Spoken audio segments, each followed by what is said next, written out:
dewa hei buena hian lom lu te pola program kan mang do na hei kan thu soi tu te hi an tha the tho khop maya lomum le ke sia a ulal ding heta advocate bilal ni lomi le pi Miriam L Franco te ani a tu soi tu te kan nei chaboka te ho tu te chairman po hi an han dap pa a thadang te pon han zonga ma jan be dong dewa ke ka chunga lo na ta a in ma ka lo dinga when they hear program thatak kan man ka be se tin kan party point when kan program hi kan blog wi ma kan son pui nge ka be se bok ani takin ko ura study che tu ra kan nga ya ni ke ni point in nia hei mi thatak tak in kan party minun zoma kan lo ma sarkar pui nge cheu kan tu mani ti hi ria ula min sia sa ula sarkar pui cheu kan tu mani ti hi min sia sak ta ya chuan tu na chu soi kan ngai khalenga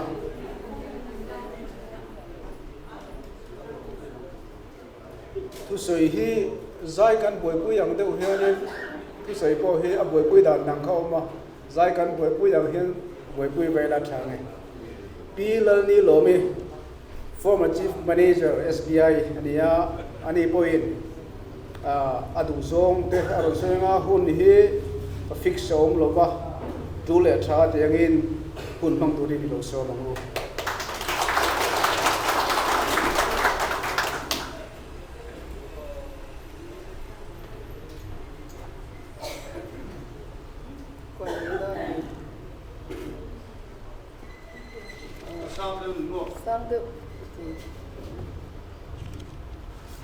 này đều rồi này đều lắm vô cảm ơn mấy đó mà nhiều ole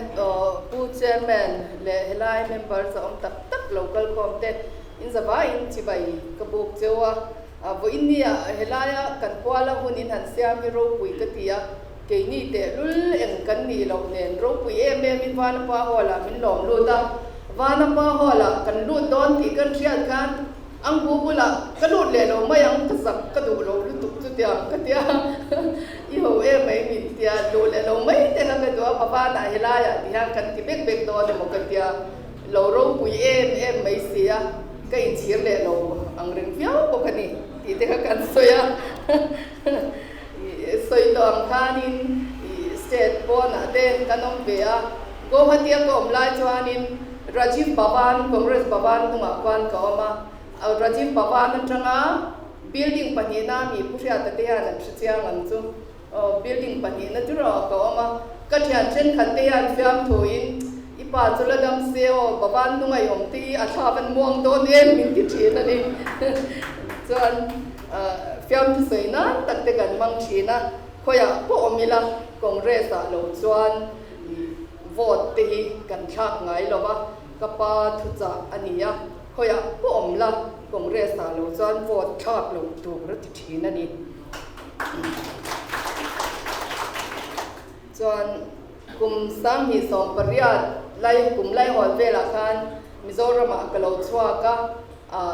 khotlang kalphung te sarkar kalphung te hi alo dang lam em to maya manlaya ka riat ang tele khatia ang te kha alo in ang to alo wa thilem kim mai hi alo dang lama eile bar konga te in to del na konga te khanin roal o hi ana kalo tu ve thin ma eile bar konga te le hei kal kong in kal po na kong te hi kan nei thalawa chu tlang siat ni hianin ka sia Meghalaya te le Assam te po thing tlang kong khotre te pan na kong te po hi black topping tha em mai hi aniya ma se Mizoram ma chuan silchar atangin kan han chhopon national highway po athalo em mai te hi rilru ana a chu soilo kana awangin kum khaton khachu Aizawl district le Saitwal district le Serchhip district ke en kola heng hawa hi chuanin kakal tam ve le kong hi a che em maya i abahan ma ke hi ka ti ring maya ramdang experience lo ni khachuanin ruan o hi ana ka ti ve em thin ani tin farmers den rim takin na an thoka an lo na ti an lo tel tlem em mai ti te kan sia thianin ka khomai ve me ma an tan an ti the phe chu ka le chuang lo i tin an thorim na te sarkar atanga ham that na tran puina mutorang te po a om lo te hi an lai na om te ka ti thina kare ro te chuanin i heng mi tai ma te le mi trang te hi puso ta hoa kan sarkar huna chuan heng kan election manifesto number 1 trang tran puina mang te yanin heng mi tai ma te mirin om le thok rim te i mason du te heng ang te hi kan han tran puyanga ti chuan kan ram hi chuan ma chu ason ve nge yang ti riru ka puwa tin puso ta hoa kan sarkar huna chuan agriculture le inkalpo na lampang kong te hi i han ngai pui mo deu ila department dang lam chia chuang lovin ti te hi karil ruwa oma keima ve ve yang kalo ve ve ringot zel thin bokani pin thil pakhat le mizo chu sa kan ngai na a sa te hi kan ei na sa a amai ro chu kan sa ei tor ar te vok te tiang te hi ram dang le state dang atanga la ku te ngaya i kan la avol tu te enge masa tom ma se kan la in to del tok lo le ya in ka se boka heng te po hi i puso ta ho kan sarkar huna chuanin i heng kan tang puina mang hianin kan in chom do lama kan in to del nge hi ka be se boka tin thil state danga anti thin Mizoram kan la war ve mem lo heng primary agriculture credit societies PACS kan ti te hi i war ve ila khotina te yanin om ve sela khotina thelo pan kholian deu mi sang bor vel om theina ma ti chuanin adin thei em ani tin Mizoram hian PACS hi za somruk vel kan om ve to ani chuan heng PACS te hianin lo nei tu te i an lo nei na an man ruwa le an ram te an developer en kima an manata na loan te an pe ani tin Mizoram hen kan PACS te po hianin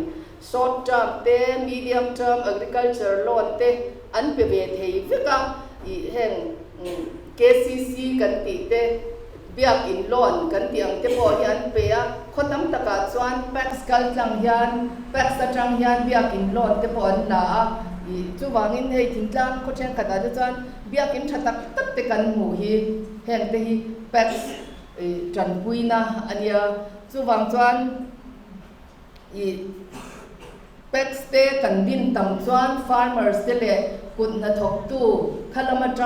tui te tan khanin mason na te om thei do na ni tun ma in PACS te hi computerized an ni ngai lowa amero chu tu na chang computerized an ni to i thili a ol sam ve em to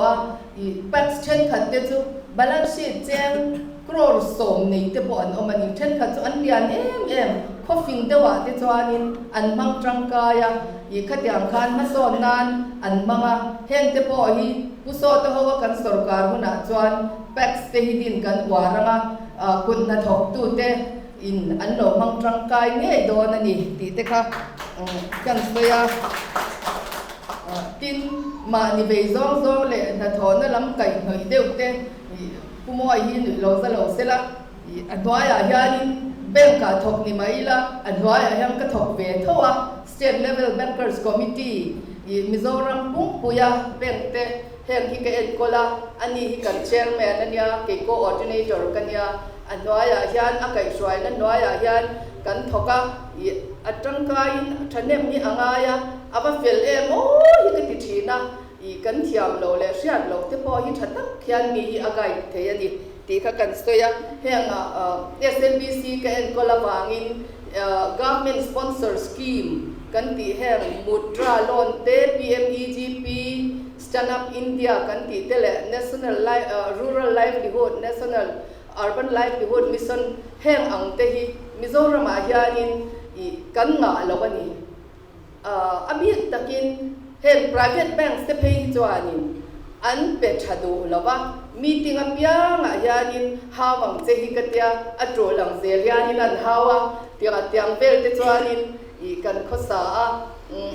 heng ang government sponsor scheme kan soi te hi kan governor ko hianin angai ben le Mizoram Sarkar hian tranglo atve thina Mizoram hian tata kan nei thalo lu tu ka hen te hi minzo ta akha to hian kan pe ver thina amai ro chu hem tiang te hi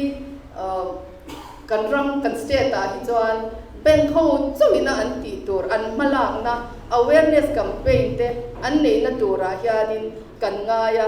sarkar lam an enroll angai sarkar an enroll anga sarkar le bengan tang ro lama khatyang khan awareness campaign kan nei anga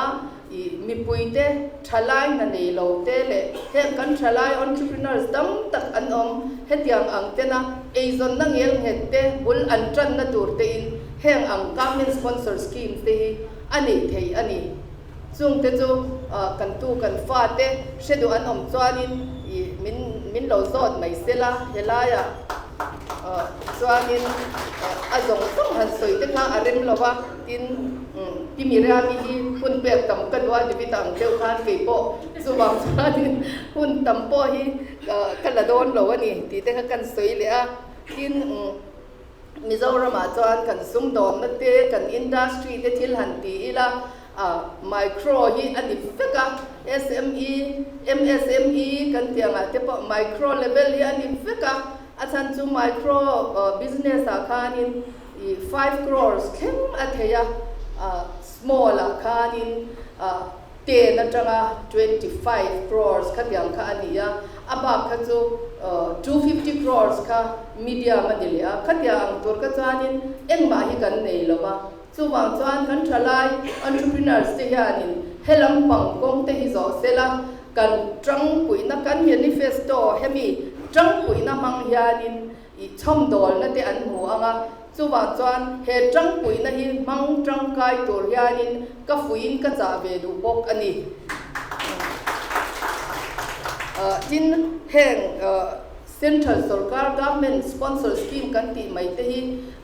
sarkar lamina an ngai saklo na chana ka sia thi chu eiru tur te om pe lo bani heng ang wang te po hianin ani mai theya sarkar tha chuan mi pui mi rian kan ril rupun mang kan thak chuan ramin ma ason zel don ani ti te ka sia ila ti chuan mi zo te hian rin om na le digna ti hian ma son na tur kan langa he in ka sia chu ti rualin mi then khat rin om tak tak en tirna na taxi driver kan ti te po an oma an taxi a mi in thil an thei te po an vong tha a thatakin an lo kola ani tu dik tak ne na te an pek le thu te Facebook a te le social media sang thanga te kan mu ani khatyang kha an la om ve tho ani ama ero chu atlang pui thu hi chuan kan sarkar na thona te kan ezon na pong kan na thona pong tin re la yanin karin omem kadikem achor tu tan hian ani tu tan hian karin omem ti hi mimal tin te zoram mi pui hi in endik ila tin mi noya na kan thoka ahuna kan kalem solhuna kan kalem chutiang pokin sarkar na thok te po kan office kal hun hi Mizoram hi 9 to 5 ani in kasia dar kwa hian chief secretary office lo hi chu an omin ka shelo achan chu ka uom ve wangin khuta kwan ka shi chiang em ani dar so ma po hian theng an om mang lo ani heng te hi puso ta hawa kan sarkar huna chuan dar kwa tan tur ani chuan dar kwa kan theng thapang kan tumang chu ta koi mo te an ni be a tin zoram mi pui ten eiruk le lemhlet na laka kong dik kan zo theinan mi dik le eiruk na laka filim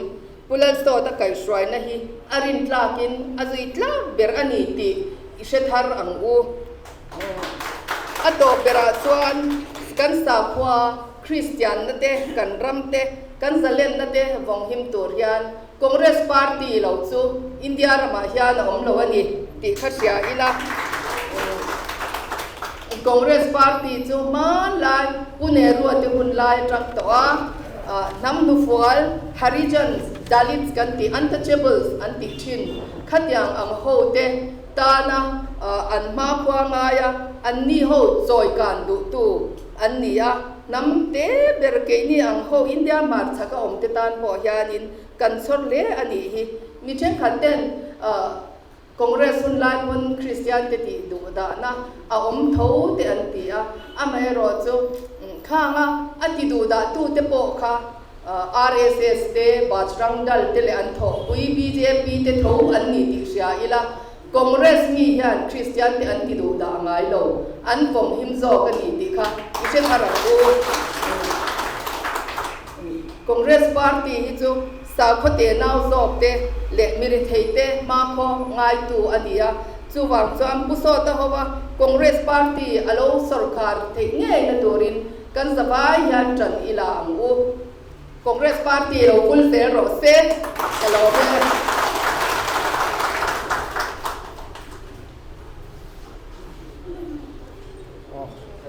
bila ni lo mi kan lo ma nya bank lama ton riat nei nya tangkai le do ni ka sia a Bangladesh economy Mohammed Yenu setena anron manulal chaudan te rilro oma banker se hiani ram economy siam thar duratan hian ton riat in ne ya chu kan sarkar huna po hian tangkai le do ni ka sia hetiang mi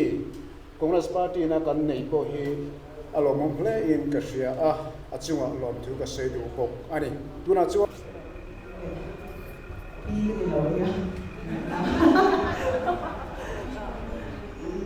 Pavoy sao chan emi chu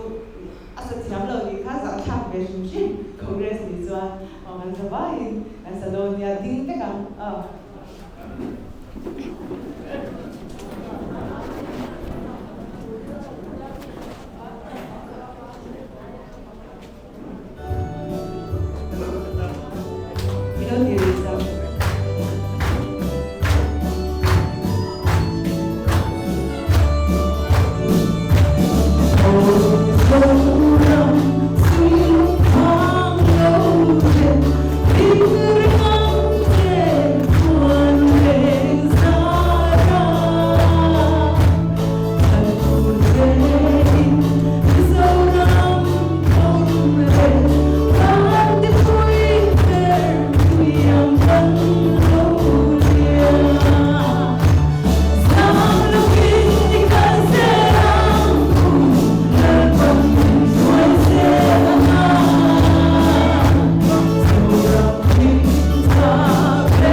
Hey